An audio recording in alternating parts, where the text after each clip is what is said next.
بسم اللہ الرحمن الرحیم۔ السلام علیکم خواتین و حضرات، آپ دیکھ رہے ہیں سیٹ ڈیجیٹل اور میں ہوں آپ کا میزبان ملک یامین اوان۔ ناظرین، شہباز شریف کا استعفیٰ تیار ہے اور سب نے اپنا اپنا سامان باندھ لیا ہے۔ یہ میں آپ کو آج کی ایک بہت بڑی بریکنگ نیوز دے رہا ہوں۔ اس کے ساتھ ساتھ 6 سے 8 کابینہ کے لوگ جو ہے ان کو بھی ڈسکوالیفائی کر کے نکالا جائے، ان کے اوپر کوئی بلیم لگا کے نکالا جائے، ان سے کوئی استعفیٰ لیا جائے۔ نہلی اور نلائکی کی داستان آپ کے سامنے اگلے 24 گھنٹے 48 گھنٹے میں آنے والی ہے۔ فیصلہ یہ کیا گیا ہے کہ اس حکومت کا بوریا بستر لپیٹ دیا جائے، کیونکہ ان سے ملک نہیں چل رہا۔ یہ باتیں میں برملا کہہ چکا ہوں کہ یہ نااہل اور نلائکوں کا ٹولہ ہے۔ ان کو ہمارے اوپر مسلط کر کے اس دشمنی کی گئی، اس ملک کے ساتھ، اس 25 کروڑ عوام کے ساتھ دشمنی کی گئی۔ اللہ تعالیٰ ملک پاکستان کی حفاظت فرمائے۔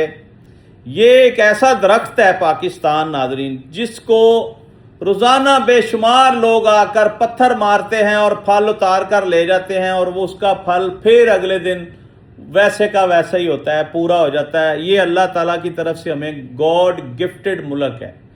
یہ دنیا میں جنت نظیر ملک ہے، لیکن ہم نے اس ملک کے ساتھ کیا کیا؟ میں بھی ذمہ دار ہوں، آپ بھی ذمہ دار ہیں، ہر شخص اس چیز کا جواب دہ ہے کہ اللہ تعالیٰ نے ہمیں اتنا خوبصورت ملک دیا اور ہم نے اس کے ساتھ کیا سلوک کیا۔ جی ناظرین، حال ہی میں جو وفاقی حکومت نے 2026-2027 کا بجٹ پیش کیا، اس بجٹ نے ان کے چہروں سے ماسک اتار دیا ہے۔ یہ نااہل اور نالائق تو تھے، لیکن یہ اب واضح ہو گیا ہے کہ یہ واقعی نااہل اور نالائق ہیں۔ یہ حکومت نہیں چلا سکتے۔ یہ ملک چلانا کوئی عام آدمی کے بس کا کام نہیں ہے۔ یہ 40 سال سے ایڑیاں رگڑ رگڑ کے اس ملک کو چلا رہے ہیں۔ 2 جماعتیں ہمارے اوپر مسلط ہیں، نون لیگ اور پیپلز پارٹی۔ اب آپ ان لوگوں کی شکلیں دیکھیں، ان کے حالات دیکھیں تو خدا گواہ ہے، اتنا غصہ آتا ہے کہ یار ان کو کیسے وزیر بنا دیتے ہیں یہ لوگ۔ ان کو تو پتہ ہی کچھ نہیں ہے۔ جب آپ کسی بھی نااہل اور نالائق آدمی کے ہاتھ میں کوئی بڑا سیٹ اپ دے دیں گے، وہ پہلے سیکھنے میں نقصان کرے گا، پھر وہ لوٹے گا، اپنا گھر بھرے گا، اپنے عزیز و اقارب کو نوازے گا، پھر وہ جو ہے نا سیکھتے سیکھتے اس کا ٹائم ختم ہو جائے گا کہ جناب 4 سال 3 سال تو ہمارے ملک کا المیہ ہے نا، اس سے زیادہ ہم حکومت چلنے نہیں دیتے۔ اگر کوئی مشکل سے 5 سال کر بھی جائے تو اس میں بھی وہ ڈیلیور کرنے کے قریب ہوتا ہے تو ہم اس کو فارغ کر دیتے ہیں۔ میکسیمم ہسٹری یہ بتا رہی ہے ناظرین کہ 3 سال 2 سال 4 سال 2.5 سال، اس سے زیادہ آج تک کوئی اس ملک میں حکومت نہیں کر سکا، کوئی جماعت بھی۔ اس کی وجہ ہے کہ یہاں کا جو سسٹم ہے وہ خراب ہے۔ یہ سسٹم ان لوگوں کو کام ہی نہیں کرنے دیتا، اور جب یہ سیکھ جاتے ہیں تو ان کے اوپر کوئی بڑا ایلیگیشن لگ جاتا ہے، یا یہ جیلوں میں چلے جاتے ہیں یا یہ ملک سے بھاگ جاتے ہیں۔ اس وقت تازہ ترین حالات یہ ہیں کہ موجودہ سیٹ اپ جو ہے وہ بالکل ناکارہ ہو چکا ہے۔ آنے والے کچھ دنوں میں آپ کو کابینہ جھڑتی نظر آئے گی۔ شہباز شریف صاحب خود استعفیٰ دے دیں گے یا ان سے استعفیٰ لے لیا جائے گا۔ اور میرے سننے میں خبریں یہ بھی آ رہی ہیں کہ کچھ مہینوں کے لیے 2-4 مہینوں کے لیے اِنَّا لِلَّهِ وَإِنَّا إِلَيْهِ راجعون، ایک ایسی ہستی کو وزیر اعظم بنایا جائے گا جس کو کوئی بندہ برداشت کرنے کو تیار نہیں ہے۔ آپ سمجھ تو گئے ہوں گے، میں نہیں بتا رہا، کیونکہ یہ ڈیلیں ہوتی ہیں، یہ ڈیل کے تحت سارے معاملات چلتے ہیں، اور اس ڈیل کے تحت وہ صاحب کچھ مہینوں کے لیے آپ کو برداشت کرنے پڑیں گے۔ ناظرین، میں کچھ چند حقائق ان نالائقوں کے آپ کو پڑھ کر سنانا چاہتا ہوں کہ انہوں نے اس قوم کے ساتھ کیا کیا ظلم کیے۔ ابھی ریسنٹلی جو انہوں نے ظلم کیا کہ یہ بہت بڑے خسارے کے ساتھ بجٹ پیش کر رہے ہیں۔ اگر آپ اتنے ہی قابل تھے تو بجٹ خسارہ تو ختم کر کے دکھاتے یا منیمم کر کے دکھاتے۔ آپ کے بس کی بات نہیں ہے، آپ نے ہاتھ کھڑے کر دیے ہیں۔ سب سے پہلے بلی چڑھے گی وزیر خزانہ صاحب کی، کیونکہ وہ ڈیلیور نہیں کر سکے۔